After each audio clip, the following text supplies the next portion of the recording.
Hello, everyone, and welcome to This World, coming to you from New York City. The United States of America seems to be facing yet another political crisis as Speaker Kevin McCarthy is removed, and it's not very clear how any of this is going to fix the gridlock that we are seeing here. That's going to be one of the subjects we're going to be looking at.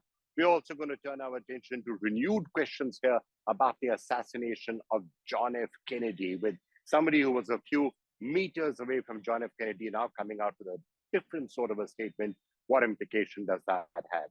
And yes, there have been protests right here in New York City after an article written in the New York Times then led to the consequences in India with Newsclick and others. We turn our attention to that. So a lot coming up on this special episode of This World, coming to you from New York City. But let me start with politics and Kevin McCarthy and how a handful of Republicans played a role in getting him removed as a speaker.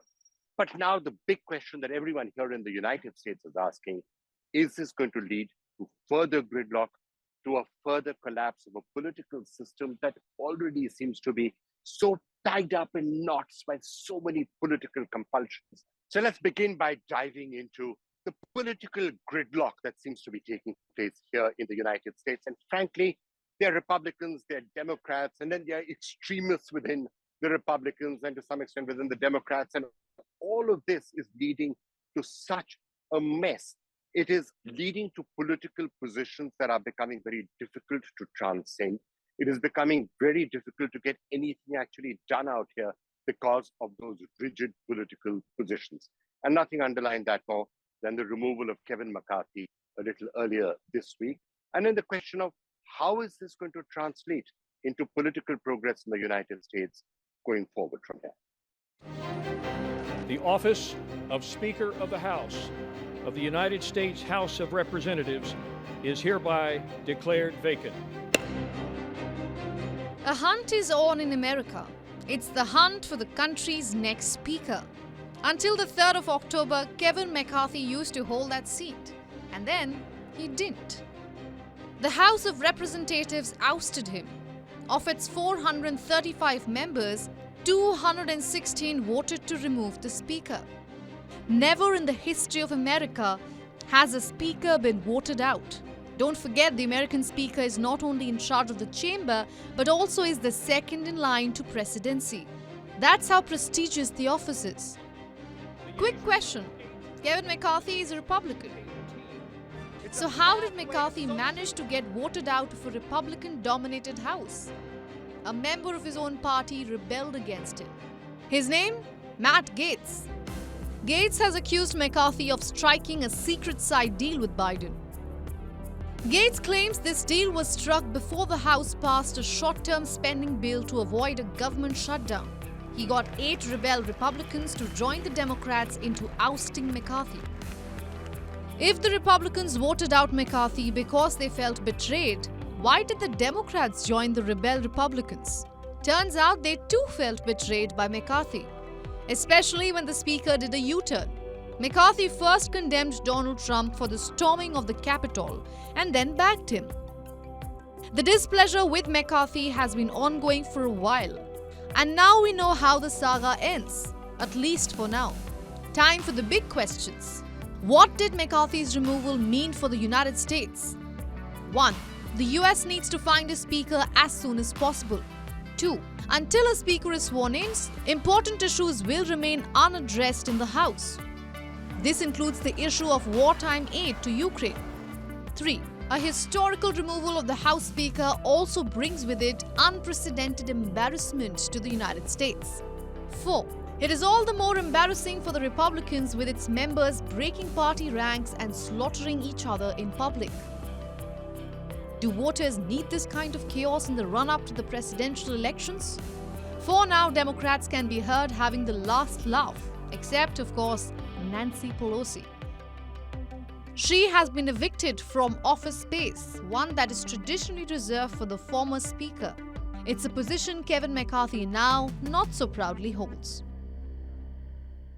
Well, for more on that, let me now go to somebody who's a real insider on domestic politics here in the United States, quite literally. Brent Griffith, who works at The Insider.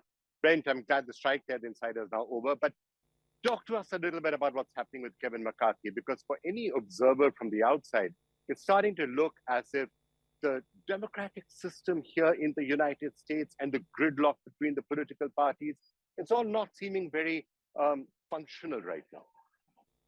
Well, thanks for having me. Absolutely. I think you could definitely question the functionality. The one caveat that I would add is that there are lots of Americans who voted for this sort of chaos and who sent people like Matt Gaetz to Washington to not really even accomplish a specific policy objective, but really to blow things up. And that's what's happened this week.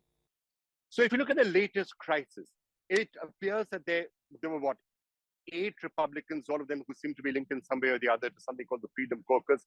And they just took the decision that, yes, we should chuck out the Speaker of the House. And that has led to a fresh mess. Would that be a fair summary? That is a fair summary. So the one key thing to understand is that for a long time within the House rules, Speaker Pelosi changed this a little bit, but there was the availability of any one member of either party to essentially remove the speaker. They could offer a motion that had to be considered, and then the House would vote on it. And so what you saw happen is exactly what you said. It's unprecedented. We've never had this moment in American politics. You know, Brent, gridlock and dysfunction is bad at the best of times. But right now, there seems to be a recession coming. There are problems with the economy. There's a war taking place out there in Ukraine. So if this is the sort of distrust and inability to communicate across political lines that's happening right now, it's not very clear how parties or anyone are going to work together to solve those problems. How will they come together to tackle these issues?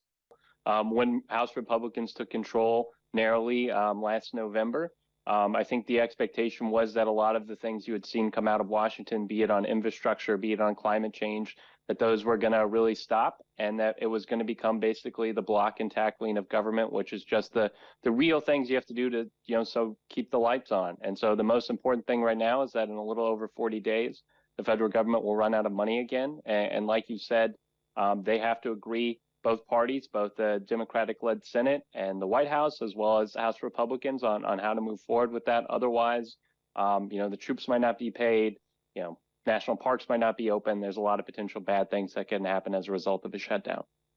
Last question then, Brent. We're now soon going to enter the primary season, and then we're going to be heading for the elections. How do you see that process actually now rolling forward? Is it going to be Trump versus Biden? What do you see happening? I think the path ahead here is to do the basic things, which, like I said before, that means that some of the larger term issues unfortunately get put to the back burner. That's become a really commonplace thing in American politics. But the most important thing is to keep the government funded in a little over 40 days. That will most likely happen. How it happens, I think that's anybody's best guess, because the reality is whoever succeeds Kevin McCarthy is going to be faced with the exact same scenario he faced just a few weeks ago. Beyond that, it seems that while a lot of American people would like to not have a rematch between President Biden and President Trump in 2024, for all intents and purposes, that's where we're headed right now. And who knows what, as you said, what may become of that campaign.